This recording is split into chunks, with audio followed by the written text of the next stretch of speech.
কালেমায়ে তৈয়বার পুরস্কার কত? 10 বার 10 দুনিয়া বরাবর জান্নাত। বলেন। আচ্ছা, এবার তাহলে কালেমায়ে তৈয়বার দাম কত? হ্যাঁ, এখন প্রশ্ন, আল্লাহ যেমন ধরেন এটা কোম্পানি, আমানত শাহ লুঙ্গি কোম্পানি, ইনি ঘোষণা দিয়েছেন আমার লুঙ্গি 5000 পিস যে বিক্রি করবে তাকে থাইল্যান্ডের ভিসা দিব। খেয়াল করেন, এখন এই কোম্পানিটাকে জিজ্ঞেস করেন মালিকরে, স্যার, হাজি সাহেব, এই যে মালিক যিনি আছেন আল্লাহ হেলাল সাহেব, আমাকে খুব মহব্বত করে, হাজি সাহেব, আপনি যে 50,000 পিস বিক্রি করলে থাইল্যান্ডের ভিসা ঘোষণা দিছিলেন, আপনি কি কোম্পানিটা বানাইছিলেন থাইল্যান্ডের ভিসার লেখা? আপনি কি কোম্পানিটা বানাইছেন? এতক্ষণ কইছিলেন, দেরি করে আসছে।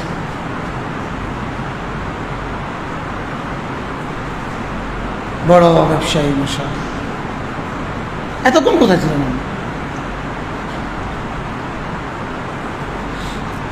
কি বলছি,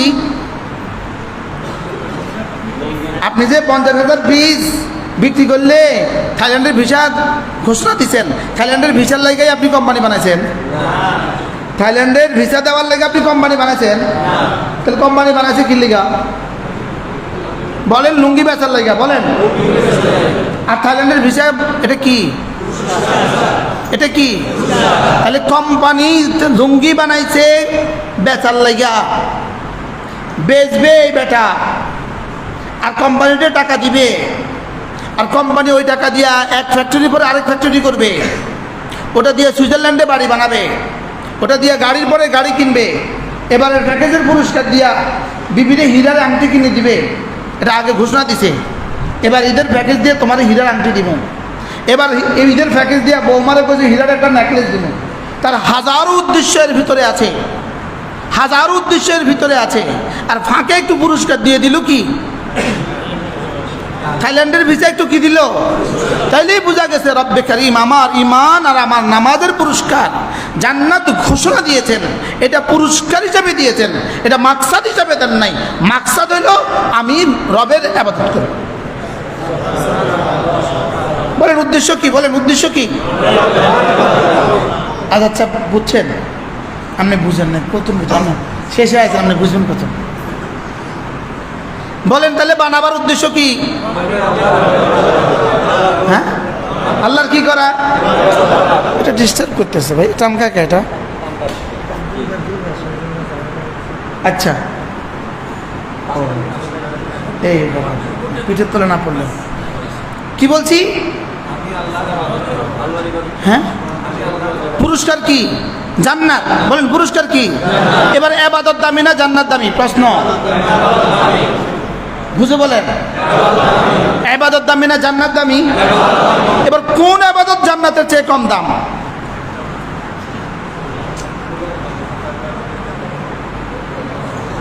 হ্যাঁ, আচ্ছা, সুবহানাল্লাহ আযমু মিন উহুদিন, একবার সুবহানাল্লাহ উহুদের চেয়েও ভারী। তাহলে একবার সুবহানাল্লাহর পুরস্কার কত? উহুদের চেয়ে ভারী নাকি দিবে? বলেন, উহুদের চেয়ে কি দিবে? একবার সুবহানাল্লাহ উহুদের চেয়ে ভারী নাকি দিবে?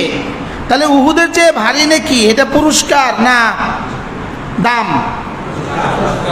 বলেন বলেন, পুরস্কার। পুরস্কার যদি এত হয় তো দাম কত? বুঝাতে পারতেছি না তো। পুরস্কার যদি এত হয় তো দাম কত? বুঝেন নাই? গাড়ির দাম কত, পুরস্কার কত? ইনি আপনারা গাড়ি কিনে দিচ্ছে আর কি 1 কোটি টাকা দিয়া, আপনারা পুরস্কার কত দিচ্ছেন আপনি? তাহলে পুরস্কার কত, দাম কত? দাম বেশি না পুরস্কার বেশি? আরে বলেন না, দাম বেশি না পুরস্কার বেশি? উজরত বেশি না দাম বেশি? বস্তুর দাম বেশি না বস্তুর ভাড়া বেশি? পুরস্কার বেশি না দাম বস্তুর দাম বেশি? এবার এক এক তসবিহ হাতের দাম কত বলেন?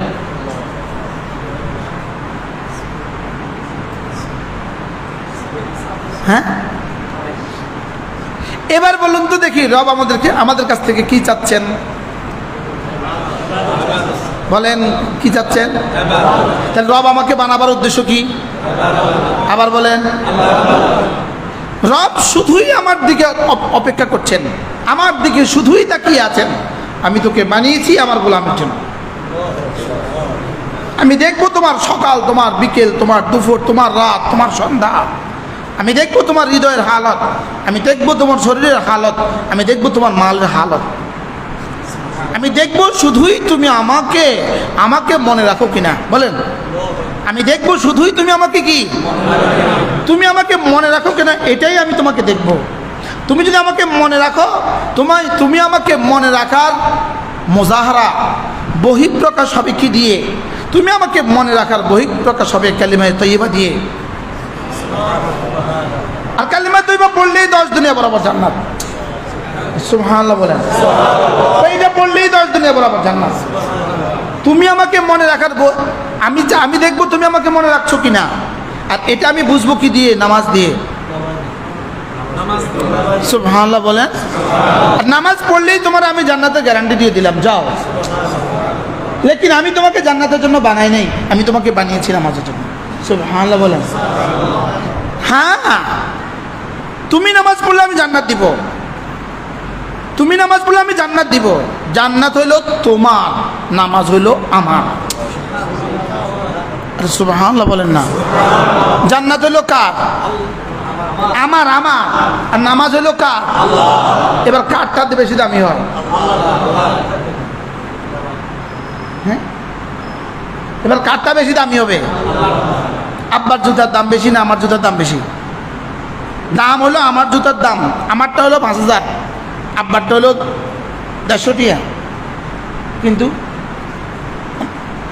আমার কাছে আব্বার জুতার দাম বেশি না আমার জুতার দাম বেশি? আব্বারটার দাম বেশি। আব্বারটা আমি বুকে নেই, নিজেরটা বাইরে ফেলে আসি। শায়েখেরটা বুকে তুলে নেই, নিজেরটা কি? তাইলে বোঝা গেছে যোগাযোগে দাম বাড়ে। বলেন না, যোগাযোগে দাম বাড়ে। বলেন, তাহলে নামাজ কার? জান্নাত কার? জান্নাত কার? এবার দাম বেশি কোনটা?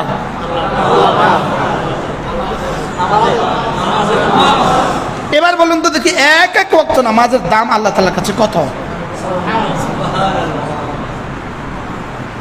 আমি বুঝাইতে পারছি? হ্যাঁ, তাহলে প্রতিটা ইবাদতের ক্ষেত্রে আমাকে এটা কল্পনা করা উচিত, আমার এই ইবাদতটা জান্নাতের চেয়ে দাম বেশি। আচ্ছা, এটা যদি কেউ মনে করে, কেউ যদি ইবাদতের দাম বুঝে, তারা আর কোনটা ছুটবে? এখন আমাদের থেকে ছুটে যাচ্ছে কেন?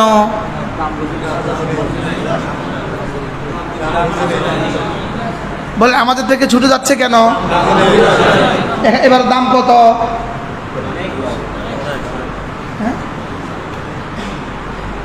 এটা প্রতিটা ইবাদতের দাম, প্রতিটা ইবাদতের দাম জান্নাতের চেয়ে বেশি। বলেন, প্রতিটা ইবাদতের দাম কি?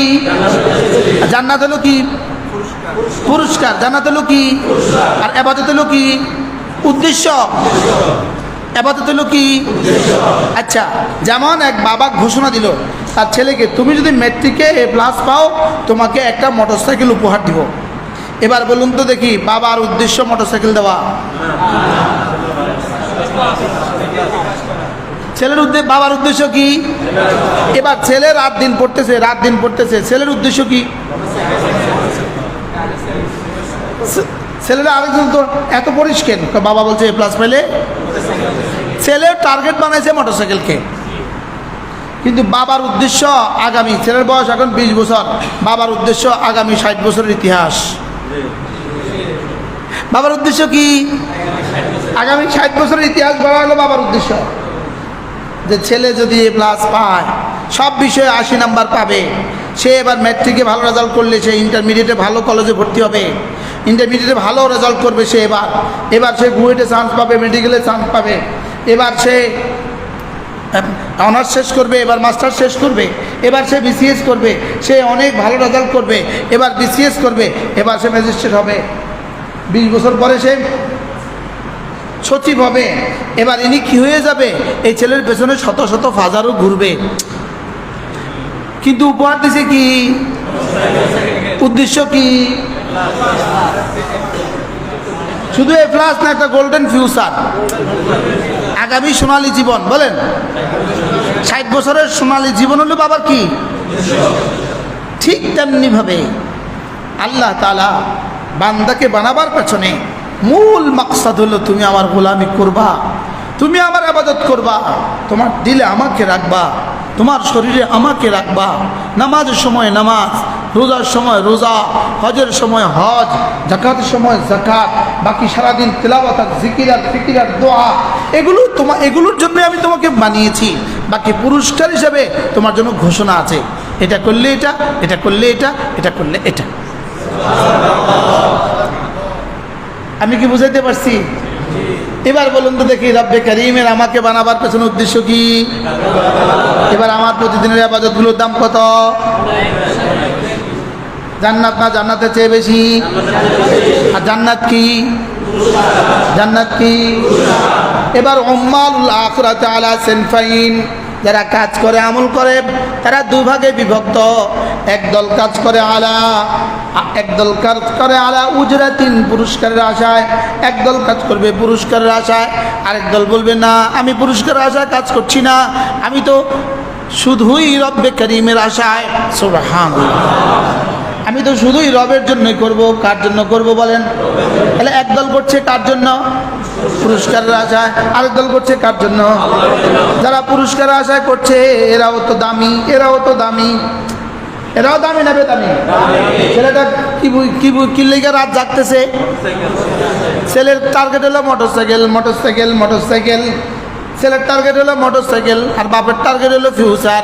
রব্বুল আলামিন যেন বলেন তুমি টার্গেট বানিয়েছো জান্নাত, লেকিন আমি টার্গেট বানিয়েছি জান্নাতের আশায় আশা তুমি গোলামি করবা, ওই গোলামিটাই আমার টার্গেট। সুবহানাল্লাহ, কি বল?